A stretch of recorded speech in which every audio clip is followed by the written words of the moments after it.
யுத்தம் பண்ணு, அவங்களெல்லாம் போரிட்டு கொல்லு அப்படின்னு சொல்லும் பொழுது, கொல்லாமை, அஹிம்சைங்கிற விஷயம் அடிபட்டு போகுதே, அதுவும் பகவான் அப்படி சொல்லலாமா அப்படிங்கிற கேள்வி நீங்க மட்டும் கேட்கல, வெஸ்டர்ன் எல்லாருடைய கேள்வி. திங்கர்ஸ், மேற்கத்திய சிந்தனையாளர்களும் இந்த கேள்வி கேட்குறாங்க. இதுக்கு பேசிக்கா பார்த்தோம்னா, தர்மம் இரண்டு விதம்.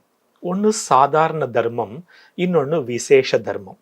சாதாரண தர்மம் என்னன்னு கேட்டாக்கா, என் செல்போனை யாரும் திருடக்கூடாதுன்னு நான் நினைக்கிறேன். அப்ப நான் யாருடைய செல்போனையும் திருடாம இருக்கணும். மற்றவங்க என்னை இரிட்டேட் பண்ற மாதிரி பேசக்கூடாதுன்னு நான் நினைக்கிறேன். அப்ப நான் யாரையும் இரிட்டேட் பண்ற மாதிரி பேசக்கூடாது.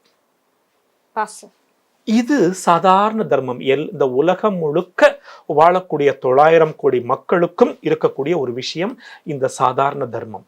இதன் அடிப்படையில அடுத்தவங்களை ஹிம்சிக்க கூடாது. கரெக்ட். பட் சாதாரண தர்மமே அல்டிமேட் இல்லை, விசேஷ தர்மம்னு ஒன்று இருக்குது.